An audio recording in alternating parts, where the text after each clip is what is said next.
I'm with you. Grab my hand. Grab my hand and get up.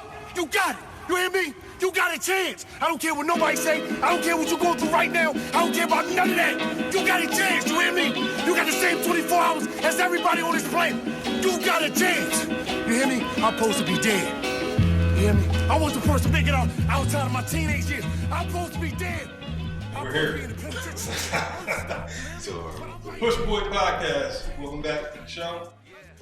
Push Boy Podcast. You really did. I didn't think you were going to do it. Okay, you're childish, man.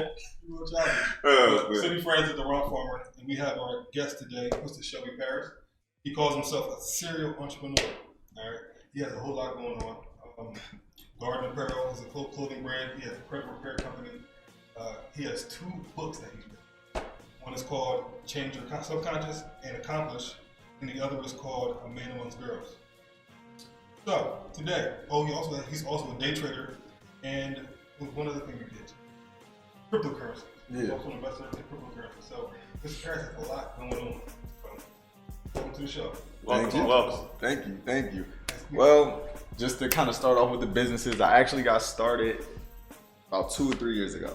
I was a junior in college when I actually started my clothing brand. It's called, like you said, Garden Apparel, and it's really just based off New Jersey. As you can kind of see the logo, just a rendition of the old New Jersey Nets logo, so it's a way for us to represent. I know right now we're in a time where a lot of people are finally proud to represent who we are, and we're showing our distinct skill sets and assets, showing people that now we not the cousins of Philly, now we not the little brother of New York, we are our own people. So started Garden Apparel a couple years ago just because I knew I was going to be spending a lot of time out of state. It actually started off as a tattoo on my arm. I started off just with the logo, just on my arm, knowing I was going to be leaving a lot. Then my tattoo man was like, yo, you got to put that on you got to put that logo on shirts and stuff. Went to school, came back. A year later, Garden Apparel was born. That was the first business. After that, I just noticed that's a fist. Yeah. That's dope. yeah, I just noticed that. That's what's up. Yeah, after that, I'm trying to think. After that, that's when I got into public speaking, because I just went through a certain period of my life that was very difficult, and after I made it out, I knew that I had a story to tell. So I started putting that, just sharing that information, being able to tell my story, happily being able to affect the lives that I have, and it's amazing to me. I tell people all the time, man, you got a story, you definitely got to tell it. And then a year later, that's when I started writing my books.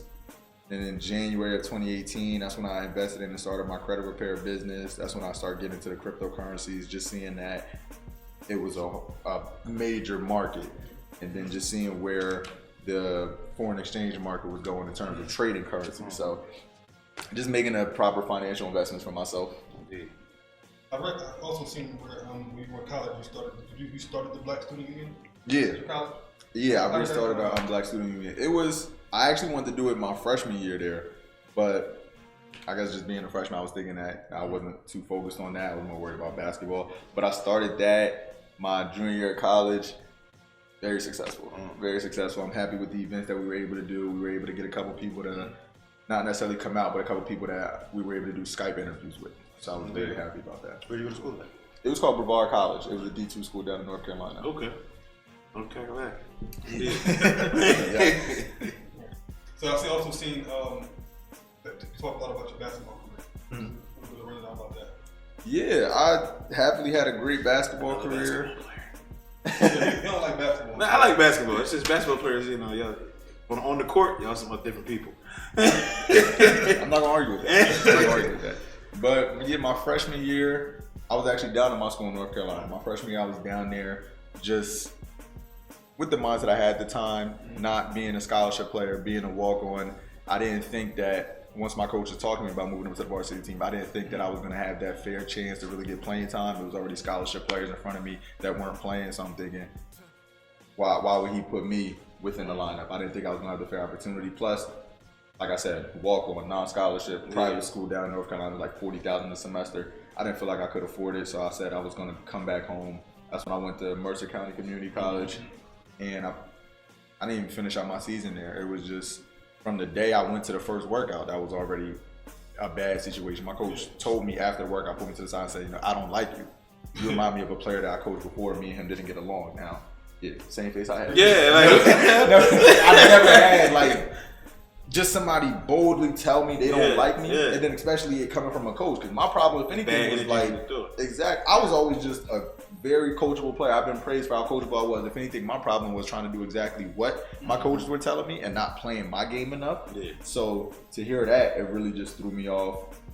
But I went maybe a quarter through the season. My playing time was deteriorating. Just things happening with life. Unfortunately, my mother wasn't working. I was working 2 jobs. It was just a struggling period. Just trying to keep myself up. I eventually not just quit the team, but I quit basketball as a whole. I figured everybody has to come to it. Everybody's career comes to an end at one point. A couple months later, just staying positive, getting back on the court.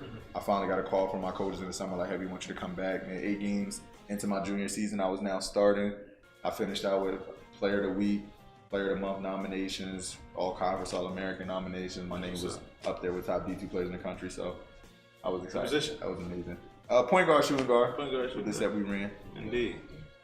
Now, my question is about the the multiple businesses. You know what I'm saying?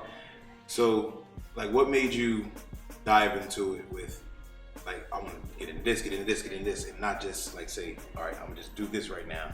And when that gets to where I want it to be, do this. Like, what drove you to be a serial entrepreneur? The market.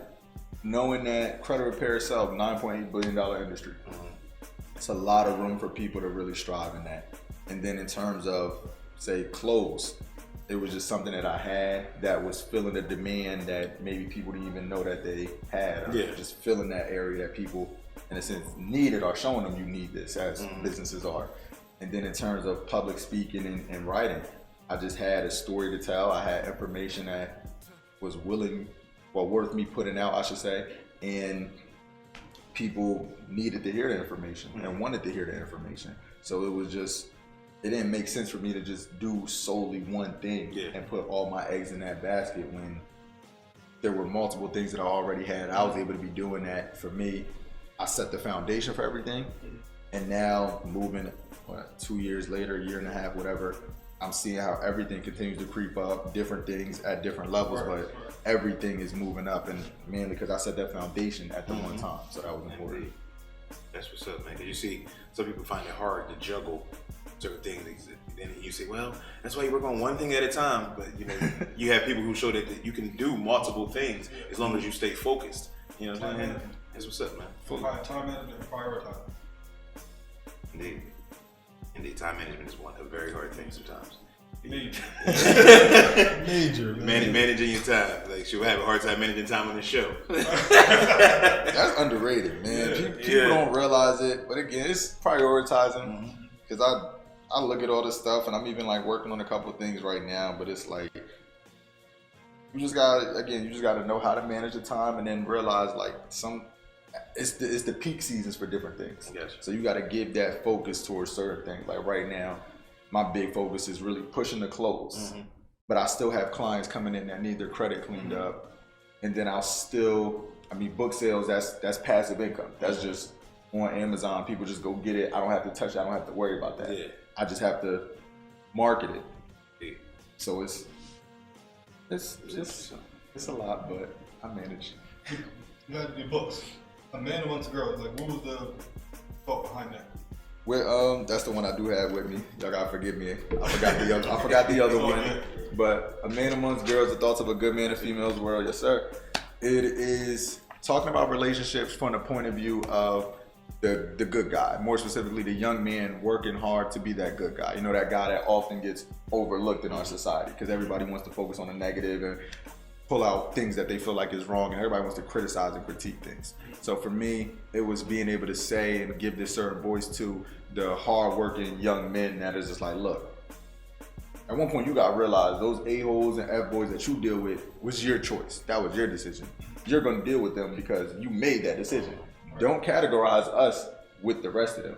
And then on the other end, for the women is to be able to show them and give them signs to look for in terms of a good guy. I mean, I have a lot of women around me that I grew up with, from seeing my older sisters just go through situations to having my little sisters, one is 12, one is 5. This is my way to be able to at least show them and teach them different ways and different signs of things to look for, even since I can't be with them their whole life. Indeed. That's good. That's a great tool to have. Yeah. Even though they probably won't listen right away because most people will hear it. They will hear it, but they still want to go through the bumps and bruises, but then they want to refer back to like, yeah, that was definitely right. It's one of the things you read, and as you get older, you be like, you know what? Like you get it when you got to go through some things. Yeah. You're like, oh, that's what he was talking about. I should have listened to Shelby. I thought he was a fuckboy. That's exactly what it be. That's exactly what it comes down to. Not to be sitting here just looking like the full COVID face, just eating the popcorn. Like, right. That's what you get. But yeah, I heard that a lot because we have a lot of female friends that always come to us back and forth. Oh, what should I do? What should I do? But then you tell them, they don't listen. And the whole thing blow up, and they're like, yeah, you know. I don't want to hear I told you so. Like, hey, what do you want me to say? That's a. What's the title of the other book? Change Your Subconscious and Accomplish. So that is a 3-step process on the universal law of attraction and being able to manifest what you desire. So kind of like what you were saying in terms of people going back. That's the one that people are really starting to go back to. This one is my bestseller, but the other one that's the Illmatic of it. This more so the Stillmatic or like the Untitled. That's the Illmatic. Everybody, yeah. For the ones that know that reference, that's the one that everybody changes subconscious and accomplish. Everybody goes back to, and they're just like, oh, you were really like talking that stuff on this one. You was really saying something. So man, that one's major. I'm actually doing a giveaway for that one right now. I have a video on my Instagram. I'm doing like a self-development practice to help people. So I had a situation 3 years ago, just stupid thing. Don't get in a fight at the club. I ended up getting my tooth knocked out. I got the flipper in right now. But ended up getting my tooth knocked out, but I did the video just with my tooth out, and I was telling people, this is how we're gonna do it, this is how you're gonna enter to be able to win the free book. I want you to embrace your flaw. Whatever you feel like is a flaw, be open with it. Either post a video tagging me with the hashtag CYSA, or post a picture, or just send it to me. Just send it to me because everybody's not so open with it. Happily, I had a lot of people that have already sent me videos and pictures, put the post up. So I'm very happy about that. But yeah, it's just getting people to realize that you have the power in who you are, taking away that power from those fears, those things that you feel like are flaws. So that's the thing I think is very important to let people know that they do have the power to change. The situation has the power to change mind. And a lot of times I think that's why I have issues sometimes. Like put all of your, want something else. Basically, like they say, oh, I'm just gonna let God deal with it. I'm just gonna give it to God. When you're doing that, you're just like you're neglecting the power that you have within yourself. Yes. To change something. But you're trying to give that problem away instead of like dealing with it head on. Well, even God said belief without action is not. He said it. So them people sitting around doing that, that ain't the problem with their religion, that's a problem up here. They've been conditioned to believe that you don't try. Put it on something that really can't. Don't try. Basically, that's all it comes down to. They don't want you to try. You don't have the power. Exactly. So, but yeah, because I'm big on that. Training the subconscious, the subconscious mind. Doing your affirmations, writing out in your journal, everything that you want to manifest in reality. You have to talk about it. You have to say it. You have to believe it with yourself first before it comes. Definitely. I keep my affirmation book with me. Always got it with me. What are some of your top affirmations that you? I got 4 main ones that I always tell people. It is I am love, I am prosperous, I am success, and I am abundant. So it's really just telling people, you state these all the time. Just continue to tell yourself, I am love, I am prosperous, I am success, I am abundant. You're going to continue to attract that and manifest that into your life. Me? Nah, man. Let me tell you something. The crazy thing is, when you first brought it to me, all right, he sent me a video like, "Yo, listen to this when you wake up in the morning." I'm like, "What? Hey, I gotta get children to school. I'm running around the house crazy, and I am tired." But one of the things I used to do, like when I used to work as a security guard virtual, one of the things I used to do, I didn't even know I was doing an affirmation for myself because I never wanted to get up and go to work. I always just laid there and said, "Yo, get up. It's weakness out you. You know what I'm saying? Go grind. Get that bitch assness up out your body. Go grind." And to me, I was just trying to convince myself to get up. But it was really just, conditioning me to say, to leave the job, because that's exactly what happened. I said, get up, work harder, go grind, get up. And I got up and left that damn job and started grinding for myself. You know what I mean? So it never really hit me until you brought it to my attention that when you constantly train your mind or constantly repeating something, it actually brings it out. You was throwing that to your subconscious. Yeah. Didn't even know it. A lot of things that you are that's already embedded into your brain. That's not your fault. If you have, as soon as you're born, your parents are telling you things. Oh yeah. It's locking into your head. And if your parent or somebody who's like influential in your life is someone who is negative, then you're gonna have a lot of negative things in your subconscious. That's just things that just holding you back. Yeah. You don't even know it. So that's why it's important for you to develop your own things, your own affirmations to help yourself come out of it. Definitely. That's why I made the book, and that's why I focused on it. It's just one of those things that say the subconscious mind controls numbers between 85 to 95% of who we are. That means that if we're going to make a change to who we are, we need to go to the source. We all know the source is internally, but then once we get internally, what actually is the source? If the subconscious mind is controlling 85 to 95% of who we are, that means it's just a reaction of what's already pre-programmed into us. So if we're going to make a change, we have to make a change to that source. And now we're just emitting this positive frequency, manifesting, attracting these positive things based off what's pre-programmed into us. So now when I'm new to this, right? I'm starting my affirmations, right? do I have to actually verbally say it out loud? Because I talk to myself inside a lot. So it doesn't have to be a verbal thing. Nah, that's okay. That's one of the main things I said in there. But the powerful thing is to make sure you believe it when you whatever you're saying to yourself, you have to make sure that you really actually believe that. And you can just say it as, hey, I'm loyal, I'm powerful, I'm great. I'm about to be the best basketball player without practice. Watch. It was a study done where people actually, I think I might have told you before, where someone thought about their form and making a shot, right? Every day. Somebody went out and shot the ball every day, right? The person who thought about making the shots shot the ball at a higher percentage than the person that actually went out there and practiced. It is crazy. It's funny you bring that up. Yeah. Me and shout out to my man T, because we used to be in the gym. That was my big and main workout partner we met each other probably 8-9 years ago now, and like a solid 6-7 years we just been committed to basketball and just grinding and working together. And one of the things we would do before working out, before we got on the court, we would just sit and meditate. We would visualize and focus ourselves onto the workout. And then it was times where we would even laugh at this because we would take time away from basketball, or we would allow ourselves to have these couple rest days. But during that time, still mentally going through the workout, still mentally locking in, focusing on whatever it is that we need to focus on, whether it was like a little hitch in the shot that we had to make sure wasn't happening, maybe your hand was turning, whatever it is, focusing on those little things that when we got back into the gym, it was, I actually didn't know about that study. So to me, it was amazing that like the percentage we might shoot on this day after taking this time to rest and not touch a basketball, not think about basketball, compared to 2 days ago when we were right in the midst, or 3-4 days ago realistically, we were right in the midst of training nonstop. So I didn't know about that study, but I definitely can be a testament to that. It's crazy. Indeed. It's amazing. I want to read that book, man. What's your Instagram where they can go? Is that the book you said you have a giveaway on? Yes. Yeah. My Instagram is oba.0. So that means emperor and ruler in the Yoruban language. I'm a big autistic. I'm sorry, not autistic. autonomous person.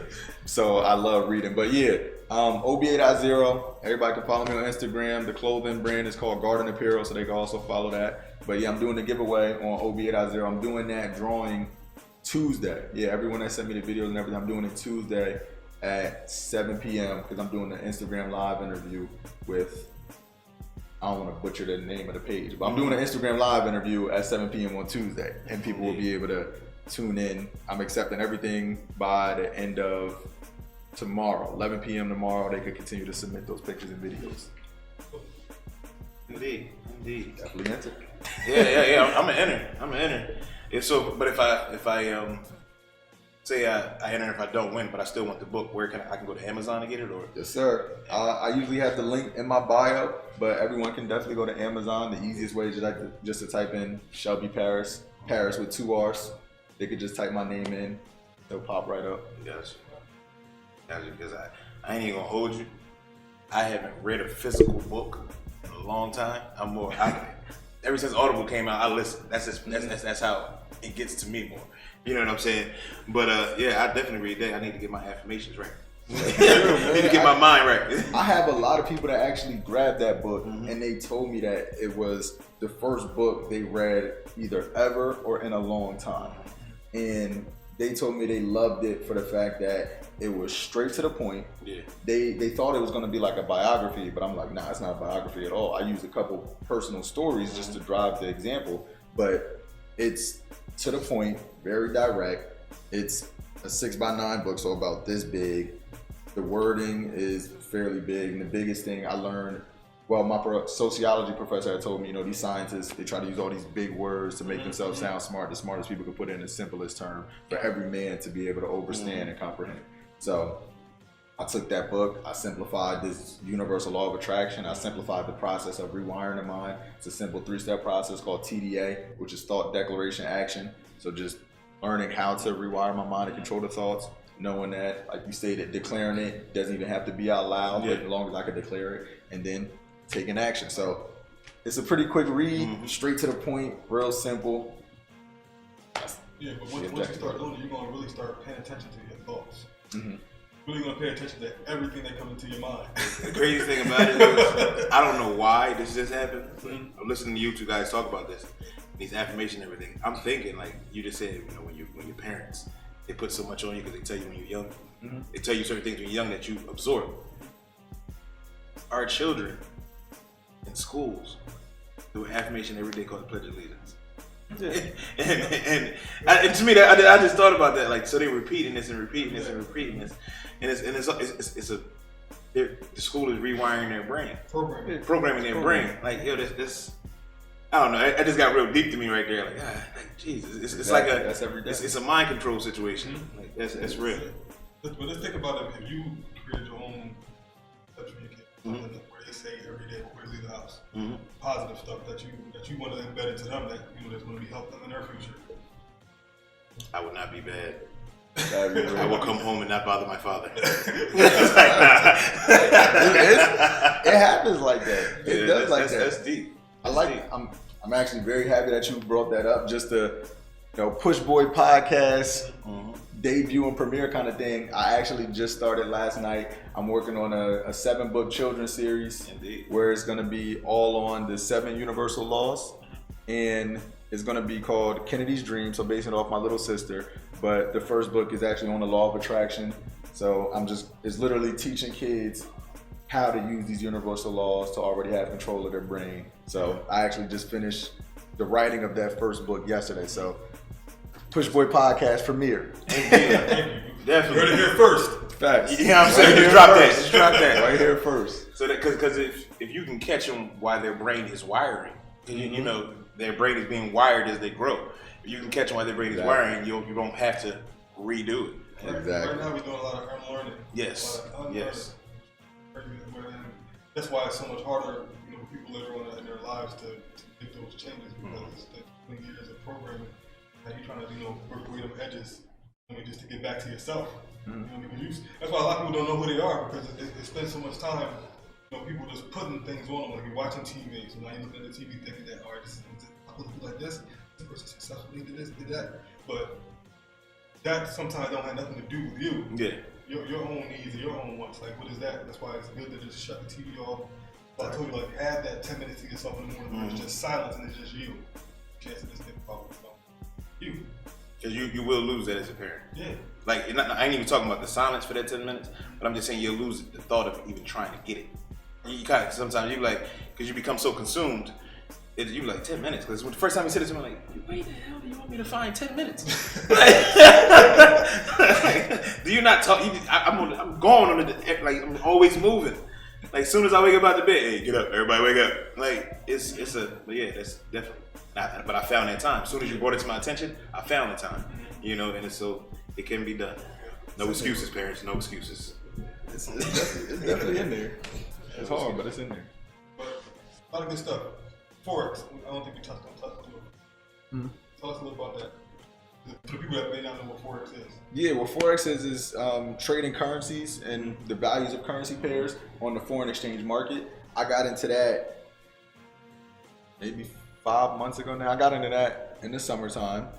Well, end of the summertime. And I mean, I love it. It's something that you work it how you want to. Mm-hmm. For me, the biggest thing is if I can at least make $80 to $100 a day, that's a full-time job. Mm-hmm. If I can make that just literally getting up in the morning, studying the charts or looking at the charts, watching the charts, make the right trades, walk away with that solid $100 before 9 a.m., 10 a.m. I just did what somebody does in 8 hours. A lot of people would think, like, as soon as you say Forex, then you say trade, like, you know what I'm saying? They're like, oh, I'm just trading, like stock market. Like, you may be like, oh, that's hard. Right. You know what I'm saying? It deters them from trying it. So how difficult is it? It's really not that difficult at all. And I'll be honest, I don't know all the ins and outs like other people do. Mm-hmm. I'm not a master trader by no means. Yeah. I'm still at, I guess, like the high school level of trading if we talking different stages going into your profession. I just know the bare minimum. I've been consistent with it. I've been studying. I've been reading books, watching videos, asking for help, and brought myself to a point that I've been able to start making a certain consistent amount. And losses happen with any and everything. So I've definitely had the downs of it, but more upsides than downsides. Them losses hurt. They hit hard. That's a gut check. But in terms of quantity, it's been more good days than bad days. So it's definitely not as bad as some people think. I know I definitely see why a lot of people be scared of that. When it first was introduced to me, it took me a year before I finally got involved with it. And then I just be thinking like, man, if I would have started that a year ago. I hate that song. I hate that song. I hate that. 5 years ago. Now, before we wrap anything up, everybody who's calls themselves a serial entrepreneur, I ask them this question: who are your top 3 entrepreneurs? My top 3 entrepreneurs, the people that I really look up to. One is Jay-Z, just being who he was, and I reference him in the book a lot.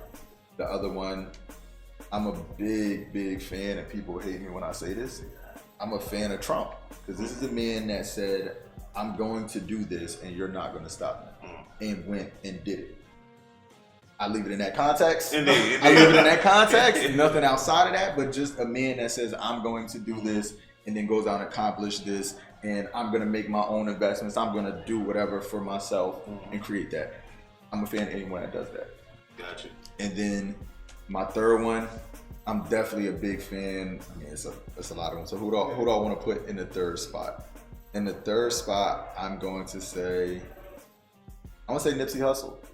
Nipsey Hussle, just somebody that I actually didn't start listening to him until with that mixtape. He did. I didn't start listening to him until Victory Lap. But then I was really hearing what he was saying, and I was going back to his YouTube videos and seeing what he was talking about, and them saying like, yeah, he's 21 talking about assets, talking about getting land, property, this and that, and I'm just like blown away. I'm like, oh, I'm 21 right now. That's what I'm looking at. Like, so Nipsey Hussle just became a major icon and idol of mine. One day, I'm sure he'll end up seeing a podcast. So Nip, if we aren't already working together, reach out to me. I know you got my book and my business plan, because I hopped on that train and went up to Harlem one day when he was doing a meet and greet and made sure to hand it off. So that's somebody I definitely would love to work with. Definitely. Nipsey Hussle, holla at us. Facts. He putting out that documentary right now. Dr. Sebi? Yeah, Dr. Sebi documentary. Yep. So I'm excited, man. Nipsey Hussle, somebody that I definitely admire. Ever since a kid, I had my mind on the biz. Ever since I seen left by that car in the crib, I wanted to feel like Kirk when he shop at the mall. I needed fame like Wag playing that basketball. I'm on the corner with the bass, watching out for the law. I tell my youngin' hand it off, I'ma sit in the car. I used to go visit my dog, now he don't speak at all. I need that Billy and Czar, I don't know what y'all on. I got the mind of a hustler, I tell Ken that I'm gone. I give you game long, homie, if your loyalty strong. I'm talking for the people, black people, we on. If you ain't trying on your own, then I don't know what y'all on. Mission I'm on to put my family on. I know the feeling of being broken outside being home. Word. That hardship you've been through, I don't care what nobody else gonna say. I'm proud of you. Oh, Wallow, you don't know me. I don't care if I don't know you. I know somebody to know you. That's why you getting this message. Because I'm proud of you. You hear me? You doing your thing. You done went through all you know, I wanted that promotion. You went and got that. I got this idea. You gonna get business to life. Oh, I'm gonna be a better person. I'm gonna get back with my friend. You done that. I'm gonna get back. Oh, I'm gonna put my ego to the side. I know I did wrong. Let me get back with my girl. You done that. I'm proud of you for manning up. I'm proud of you for going after your dreams. I'm proud of you. I'm proud of you. I'm proud of you.